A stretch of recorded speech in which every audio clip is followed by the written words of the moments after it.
So these are pumpkin muffins. This is like my go-to recipe when we need, like if we're having a busy week and we need help, like quick snacks or lunches even, or breakfast, like kind of whatever thing that or if I feel like the kids haven't been having healthy food. This is our go-to. I did include the original, the website that I took the recipe from. I did change it a little bit, but it's quite an adaptable recipe, as you'll notice, like going through, there's a lot of options for you to kind of substitute in. So I thought I would include it because she talks about some of the different combinations that she likes. So this is the one that I do. But yeah, I just thought I would include it, and then you can always go back to the original and change it up if you want to. So, all right. So this is the list of ingredients. It looks a little intimidating when it's all listed out like that, but it's actually a really, really simple recipe. Everything goes in the same bowl. You whisk it by hand, so it's not actually that intensive. So for 1 dozen muffins, you start with a third of a cup of oil of your choice. It can be anything. I've done it with melted coconut oil. I've done it with olive oil. I've done it with just vegetable oil, just kind of whatever you prefer. They all taste good. They all alter the taste a little bit, but they all work. The original recipe called for half a cup of maple syrup or honey. I substitute in half a cup of homemade applesauce. You need to have like a wet sweetener. You can't substitute in sugar for the maple syrup or the honey. You need something wet and sticky. But I was reading some of the comments of other people who had done it. And this one lady said she did applesauce and it cuts out a lot of the sugar content, but still has that natural sweetness. Also, partly for me, I make my own applesauce, so it's a lot more economic if you do that. So that's what I do. 2 eggs at room temperature, a cup of pumpkin puree. And again, I use homemade pumpkin puree, which I find works really well, but you could use canned. And I'm sure you could substitute in any squash that you wanted. Like if you have a different homemade squash puree, like it would be totally fine to substitute that in. A 1/4 cup of milk of your choice.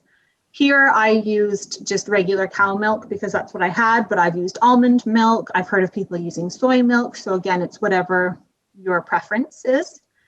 And then 2 teaspoons pumpkin spice blend. Or if you don't have like pre-made, there's the whole breakdown of how to make your own pumpkin spice blend in the brackets. I tend to go a little bit heavier than what the recipe says because I like a more flavorful muffin personally, but if you're not a huge fan of the pumpkin spice, then you just decrease that or just pick your favorites. 1 teaspoon baking soda, a teaspoon vanilla, half a teaspoon salt, and then 1 3/4 cups whole wheat flour, or again, whatever flour of your choice. You can use gluten-free flour of any variation. You can use regular flour. The whole wheat makes it a fuller, heartier meal, but again, you can do it whichever you like. 1/3 of a cup old-fashioned oats. I've also used regular quick oats if that's all I have in the house, and they work just as well. The old-fashioned oats hold their structure a bit better, so it just gives a bit of a different texture to the muffin, but quick oats will work as well. And then if you want to add in more things, you can do up to a cup of any additions. So I've done walnuts or other nuts before, cranberries, raisins, chocolate chips, whatever. I like to add something in. If I've substituted in applesauce, it's not as sweet of a muffin compared if you use maple syrup or honey. So if I've put in applesauce, I try and add in something that'll add a little bit more flavor and sweetness to the muffin, because otherwise it's quite a spice muffin and not so sweet. So kind of just play around with the flavors. So the first step is that you add your oil and whatever sweetener you're choosing. So there's the picture of the oil and the applesauce mixed together. And yeah, you just mix that really well. And then you add in the eggs and then just beat it all until blended. And again, it's all by hand in one bowl. Just add everything in. The next step is you add in the pumpkin puree, the milk, the spice blend, which you can see Ruben's making our spice blend because we always just make our own, baking soda, vanilla extract, and salt. And then you just mix it all up. You get this kind of this wet, it's quite a wet batter. You just make this big slurry of it. Then you add the flour and oats right into the same bowl. And then this is where you, often I'll switch from the whisk until a large spoon because you don't want to break up the oats too much. So, or over mix it because now that the baking soda's in there, right? So you just mix it with the spoon until it's just combined. It might still be a little bit clumpy, but that's totally fine. And like I said, it's quite a wet batter. And then this is the point where you can add in anything else that you would like. So this time around, I did walnuts and dried cranberries. So this was, we did this closer to Halloween, so we still had our pumpkins in the background. Right. So the next step is then you evenly divide it. We did a double recipe, but one batch will do a dozen muffins. So you separate it out. I find it works best to use muffin cups. The original recipe just talks about greasing your pan, or she even said in the original recipe, if you have a non-stick pan, which I have, she doesn't do anything. And I did that once and it did not work out. So I always use the silicone muffin cups and I find that works really well. They're quite a delicate muffin when they first come out. So this way it just helps them hold their structure a bit better. And then at this point, once they're divided, you can decide if you want to put any topper on. Often I don't do anything. The original recipe calls for like sprinkling old-fashioned oats or pumpkin spice on top. My family prefers a little bit of brown sugar because like I said, I've taken out most of the sugar from the recipe already. So to add a little sweetness and a little crunch to the top, we'll do a little bit of sugar, but I often don't do anything either, and it's just as tasty.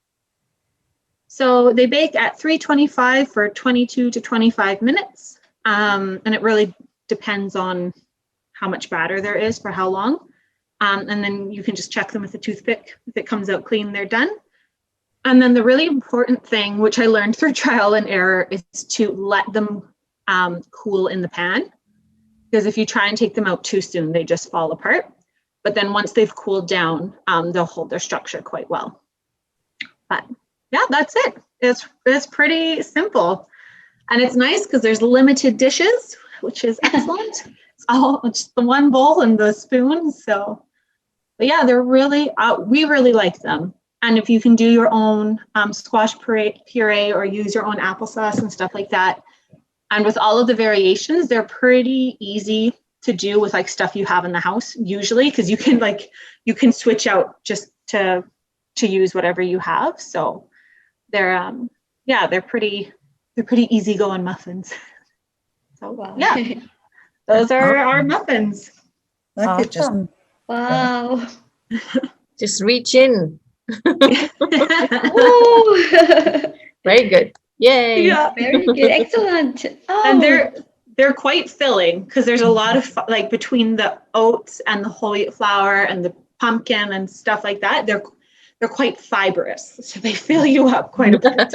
Yeah, that's what I'm gonna ask. So it's not too heavy? It's not too bad. I haven't found it to be too heavy. It is a denser muffin. Like it's not like a muffin that's kind of like a cupcake. This is like a real like hearty muffin.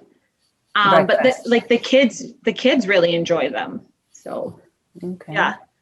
yeah, they're pretty good. The one thing is depending on the oil you use or the flour you use, that can affect the taste quite a bit. Like, so if you use coconut oil, you get a bit of a sweeter undertone.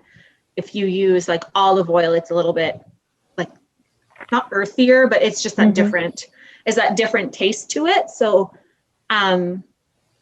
trying the different variations and kind of finding out which ones go well together is kind of a Okay. fun experience. Yeah, because usually like I mix the flour, like the regular one with that's why I was asking if you find that was too heavy or it was good. Yeah, a breakfast muffin, I guess. Yeah, it really is. It's like a breakfast in a pan.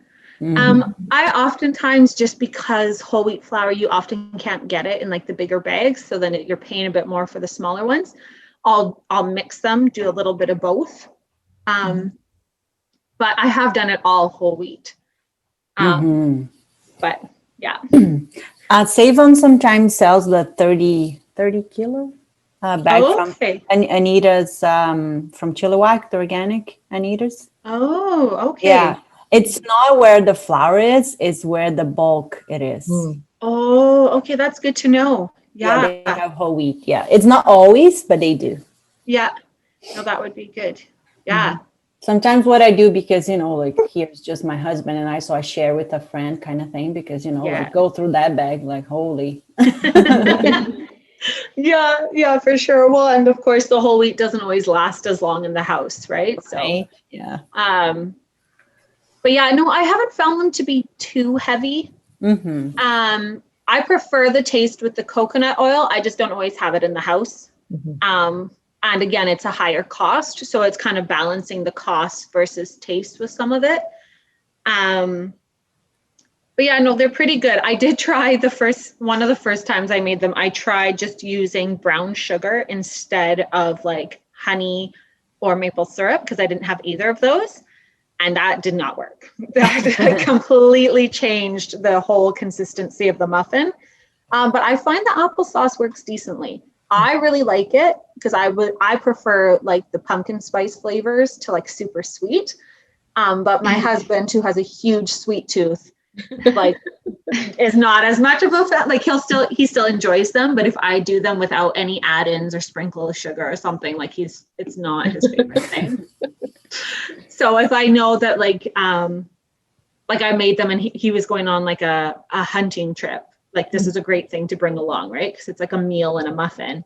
I added brown sugar into the applesauce before baking it, because then it makes it a bit sweeter and stuff like that. Nice. Yeah, so you can kind of it's really forgiving and like changing it to what you want to do. So. Do you find that if you use coconut oil, it dries more than the regular oil? Like, I haven't used coconut oil in quite a while. I'm not really sure. I found that sometimes it dries a little bit. Yeah. And of course, you have the taste too, like if you don't like coconut. Yeah. I think my favorite oil, because I've used coconut oil, vegetable oil, and olive oil. I think my favorite was the olive oil. I just found the vegetable oil, it worked well. Like this batch was made with vegetable oil, but it did sit a little, I don't know, it could have just been what else I used in it, but I normally would be using olive oil, and I think that's my preference. But they all work. Yeah. But sometimes, like if I don't want the taste of olive oil, because sometimes you can, taste depending on the recipe, I use grapeseed oil. Okay. Yeah. It's a little bit less, I find. But anyways, I use what is available. Like I don't really. Yeah, exactly. That's what I have here. That's what I need to use. Let's go. Yeah, that's exactly how all these came about. Yeah, well, when I first found the recipe, it was because it was the first year we had grown pumpkins, and we had so many. So I just had bags and bags of pumpkin puree. And I was just like, I can only make so much soup. Like I need something else. And just with our work schedules, and then Ruben was little and stuff, I just looked for something. I wanted to have a snack that I felt good giving to the family, that was like tasty, but wasn't, some muffins are more like cupcakes, right? Like I wanted to have a good, healthy alternative. And so after trying a couple different recipes, this is the one that I kept coming back to. And partly because of the healthiness and like the variety in it, but also because, like you said, like you can you can use what's on hand. So yeah, like they're pretty, yeah, you generally you have enough in the house that you can make them. And then if you're using your own pumpkin puree, or for us applesauce and stuff, then it makes it a lot more economical too, which is great. It was so professional compared to mine. So good. Have you seen mine? No, I haven't seen it yet. I wasn't able to make it. It's ridiculous. It's really ridiculous. I'm sure it's great. No, were no, they it's not. scones or biscuits? Biscuits? Yeah. Yeah. I was listening to all the ingredients in yours and thinking, oh my God, mine is so unhealthy compared to yours. Mine's got butter and sugar, and then there's more butter, and it's more sugar. And then you spread butter on them and you let the butter, and it was. But you know what? My husband loves biscuits. So I was like, oh, perfect. It's a good recipe. So yeah. So this is like what I'm trying to push onto the family. It's not always the thing. Oh, I know. I did all that. I did that. Being an old hippie from way back, my kids all grew up on goat's milk and all the organic whole wheat stuff.